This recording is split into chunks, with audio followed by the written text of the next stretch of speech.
It's Amanda Bobbitt here, and today I'm so excited. I have a gentleman that I'm so honored to be able to interview, Dr. Horst Filtzer. Now, Dr. Horst Filtzer is the medical advisor behind Enagic. And so, Dr. Filtzer, would you mind telling me a little bit of background on where you came from, how you got into Enagic, and your education? Well, let's say I'm an immigrant to this country. I was born in Poland and lived in Germany until I was 16, and then arrived in Fargo, North Dakota, of all places, which was quite the culture shock. But I graduated from college in North Dakota, University of North Dakota, and went to medical school in Boston at Harvard. And basically, once I started there, I did my internship and residency there, my fellowship there. And I did serve for 2 years in the Republic of Vietnam. And when I finished in 1973, I became the assistant director of the Department of Surgery at the Cambridge Hospital, and basically stayed there my entire surgical career until I was 65, which was a few years ago, and retired. And I had bought some property in Arizona, northern Arizona, and decided to retire there. As soon as I retired, I found out that it's not what it's cracked up to be. I was restless, so I went back and practiced surgery in Bullhead City in the area for about 3 years, and then actually for health reasons, I had a disc in my neck and stuff. I stopped doing surgery. I now am a wound care doctor. I'm the director of the Wound Care Center for Western Arizona Regional Medical Center. And I came upon Kangen Water quite by accident. I had done an aortic aneurysm operation on a man who turned out to be at the University of North Dakota the same year I was. I didn't know him, but we sort of had a bond. And he lived in Las Vegas. I wanted him to stay in the area for a few days after the surgery, so I let him stay at my house. And he brought this machine to my house, and I said, "What the hell is this?" And he hooked it up, and he gave me some of that water to drink. And not being really into water, it amazed me. It had a different feel to it. It had a different mouth feel. It went down easier. It also didn't seem to bloat a person. You could drink quite a large volume of it. And so I inquired about it. The rest is kind of history. I got interested in it because I could see that it had an effect. I didn't know anything about it over the long term, but I bought a machine. And not with the intention to be a salesperson or anything like that, but I met several people. They said, "Well, Doc, you ought to maybe make a DVD or something to see, that you can convince other people to use the machine, buy the machine." So I did. And much to my surprise, people liked it. And then I met Fred, I think, about 2008, 2009. And went to one of the CYL meetings, and then they asked me if I would be interested to be the medical advisor.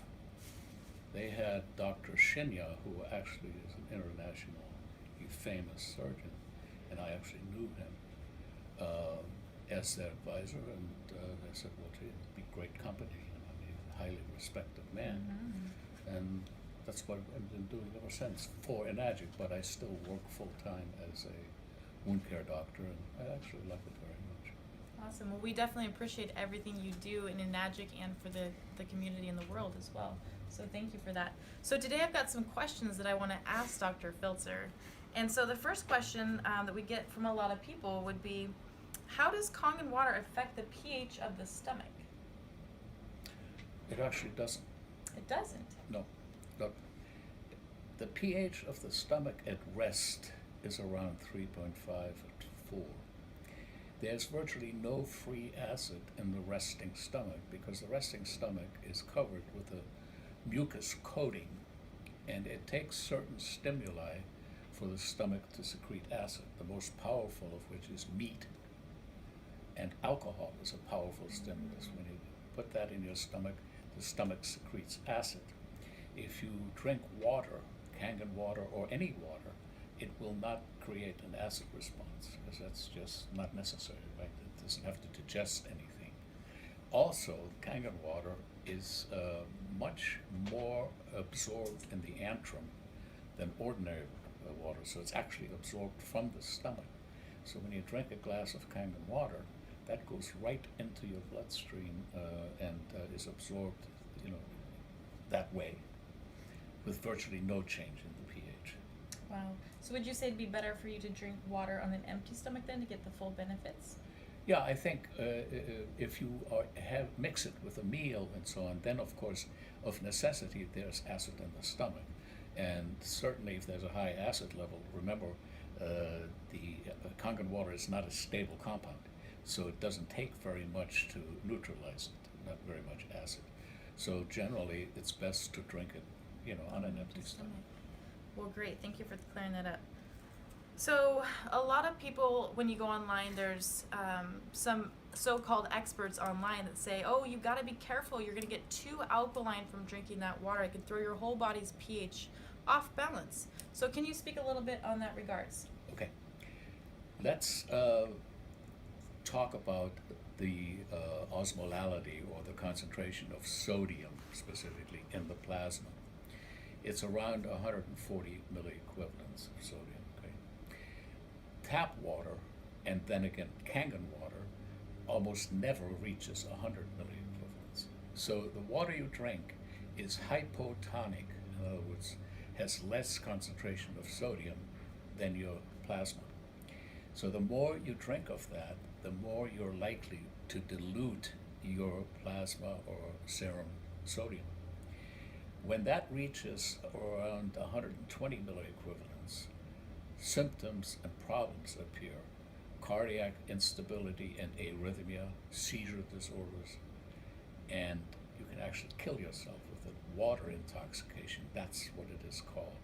So before your pH would even change remotely, you'd be dead of water intoxication, Right. without any alteration in the pH.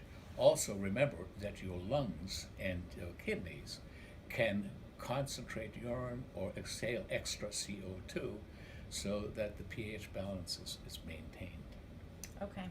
And some people will say, well, what about the blood pH?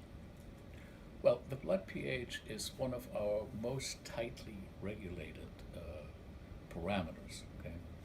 And because Kangen water has a pH balancing property through its ORP and its electrical activity, it can neutralize or reduce acidic pH.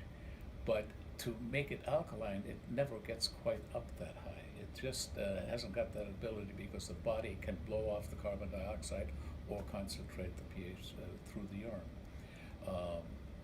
The other thing is Kangen water is unstable. From the moment you get it into your glass, it starts to decay in electrical activity. That's why it's best drunk right out of the machine. Mm-hmm. It will last for a couple days or so, but the ORP will drop steadily, and then of course you lose the benefit. But in some respects, that is a good thing. For example, in my wound care practice, I use strong acidic water. Now, when I put that on a wound, it won't do any tissue damage. It'll kill all the germs on the surface, but it won't do any tissue damage. Whereas a compound like Dakota solution, which is a hypochlorous acid, over time will do tissue damage and really be a problem. You can't use it for over a long period of time. Wow. Very smart man we have here. What's the difference between alkaline and alkalized water? There's some confusion when people go out on the internet, I feel, about the two differences there. Well, alkaline water is a stable, buffered water. It has no electrical activity. Well, it has some. It's very minor, minimal. And as such, it is buffered internally, and so it requires equivalent amounts of acid to change the pH. Alkalized is produced by the electric current, and it is just what we're talking about, the unstable kind of water. Okay. Is it possible that if someone were to make their own alkaline water, let's say they put a lot of baking soda or other forms of chemicals in their water, could they in fact become too alkaline from that type of water? Yes. Yes. There used to be a thing called the milk alkali syndrome in the days when peptic ulcers were treated with antacids and with milk and cream, so-called sippy diet, before we had H2 blockers and other proton pump inhibitors and so on to reduce acid. And people would be taking huge amounts of calcium carbonate and all kinds of alkali, and the next thing you know, their pH would creep up to 7.6. They got into trouble. Wow. Yeah. And so because this is alkalized for electricity, we're not adding things, there's no concern about over alkaline in your Correct. body. Exactly. Awesome. Great. And women that are pregnant, I know when I went through my 2 pregnancies, I had such a benefit from drinking the water. Is it okay if pregnant women drink Kangen water? Well, you just told us. I know, but we have the medical advisor here. Oh, absolutely. There's Awesome. no downside to that. We sort of say infants don't need it because they are so perfect, and their metabolism is governed by these huge factors, maternal factors, immune factors they get from the mother, and so on. By the time they get to be toddlers, maybe then they might benefit, but it would be unnecessary before that.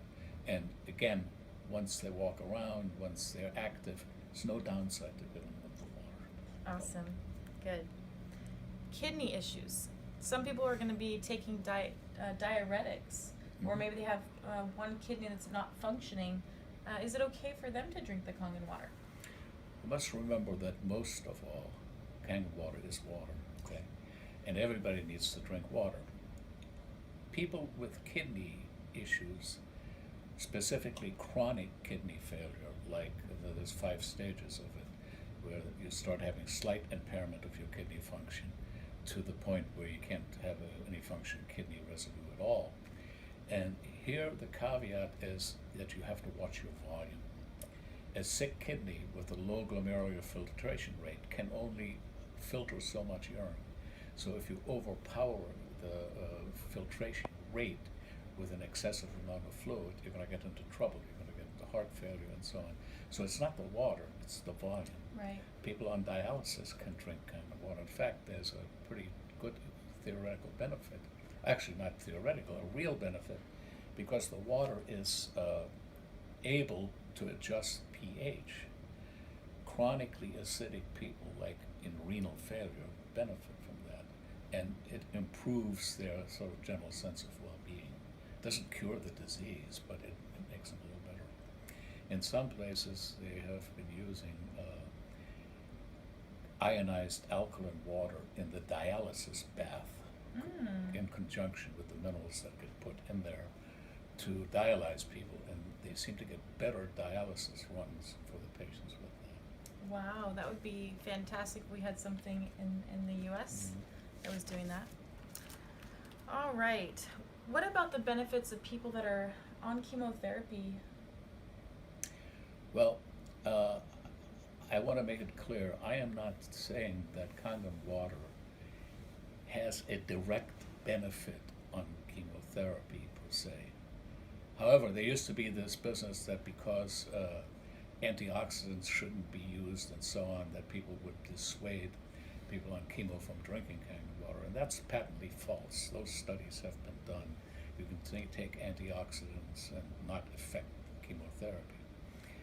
I have found empirically, I have a large number of patients, primarily women, because we have a fairly active cancer center where I work, and we have a lot of breast cancer. And these ladies, depending upon what stage they have, they may get chemo, they may get radiation, they may get both. Now, when you give these folks Kangen water steadily every day, and they drink it, they have less nausea, vomiting, and side effects from the chemo. And this is, I haven't done a formal study, but this has been told to me by innumerable patients. And so again, there's no downside to it. You've got to drink something. why not drink something that make you feel better? And then on the radiation side, I see a lot of women who are fair-skinned, and the fairer your skin is, it's just like the sun. You shouldn't go out in the sun. Radiation affects you, and they come in, they have these burns on the chest wall. They're painful, sometimes even blisters. You take that strong alkaline water, 11.5 pH, put a towel on it, put it on the chest wall. It's amazing how quickly it relieves the discomfort. And they can go on and tolerate and finish their course, whereas otherwise they might not get the full benefit of the radiation. Wow, that's powerful. What about people with inflammation in their bodies? A lot of people, maybe they have the itises, the arthritis, bursitis, tendinitis, those type of things. I've noticed just from giving out the water that these people get a tremendous benefit. Can you explain why that might be? Well, we have recently, on behalf of Enagic, done some studies, first in tissue culture, human red cells and human white cell tissue culture, and have demonstrated there is indeed a significant antioxidant effect to the water. One of the problems with prior claims about that was that we couldn't prove it because there were limits to the testing modalities. Consequently, I was able to find a laboratory that had a unique proprietary test and was able to test the water in a tissue culture medium and prove that there's not only an antioxidant effect, but the inflammatory response of neutrophils is subdued by the water, so it's decreased. So you have antioxidant, which is good against inflammation, and you have a reduction of the actual inflammatory response, which is another benefit. So, we need to do actual studies on people and prove that it does. But from what we know now, there's no question it has antioxidant and anti-inflammatory properties. We've done a study with 13 participants who were exercised heavily while drinking regular water over a 3-week period, and then drinking Kangen water over a 3-week period. And we found that in the group with the Kangen water, they had an elevation of the red blood cell count when they were drinking the water and were subjected to stress, i.e. exercise stress, okay? And then at the same time, they would have an increase in the oxygen carrying capacity, right? Because the more red cells, the more hemoglobin is in circulation, the more oxygen can bind to it. And we also found that their white blood cell count is depressed over the regular water group, which means there are not as many inflammatory cells out there in the periphery to lodge onto a joint or to a nerve or to a ligament and cause discomfort and so on, and inflammation. And that also has been sort of proven in the subjective response of these people. The ones that drank the Kangen water, well, they all drank the Kangen water at some point, but they found that with the Kangen water, their recovery from the stress of exercise was quicker, and their overall discomfort during exercise was less. And those are psychometric tests, but they're valid. I mean, they've been proven as appropriate by the literature. So I think this is a beginning. We have plans to test about 30 or so cytokines, which are messengers within the cell that can help the immune response, can help subdue inflammation, and in some cases cause it. But we want to know who does what and with which and to whom. When you do research Kangen water, there's one site in particular. It's a Chem One. It's this gentleman, snake oil on tap, and I feel like I've lost a lot of people to that internet and this gentleman making very untrue claims out there on this water. Do you know what one I'm talking about out there and what he's saying? I don't want to insult anybody, but the man is a dolt. The claims he's making, he starts out by saying water cannot be ionized. Well, look. Yes, H2O, 100% pure, distilled water can't be ionized. Actually, what happens when you pass an electric current, you get hydrogen and oxygen. But there is no such thing as that kind of water on the planet.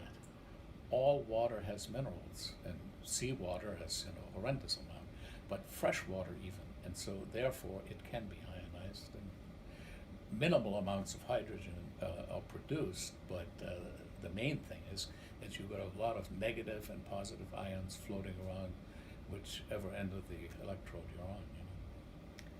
So he's really, Well, I don't want to get into name calling and stuff, but suffice it to say, he got fired from his university post. well, that's good to know. Thank you for clearing that up. Well, thank you, Dr. Filtzer, for being with me today. I'm excited for everybody to see this this video here, add some more value to people's lives. So thank you again, Dr. Filtzer. Appreciate you. My pleasure.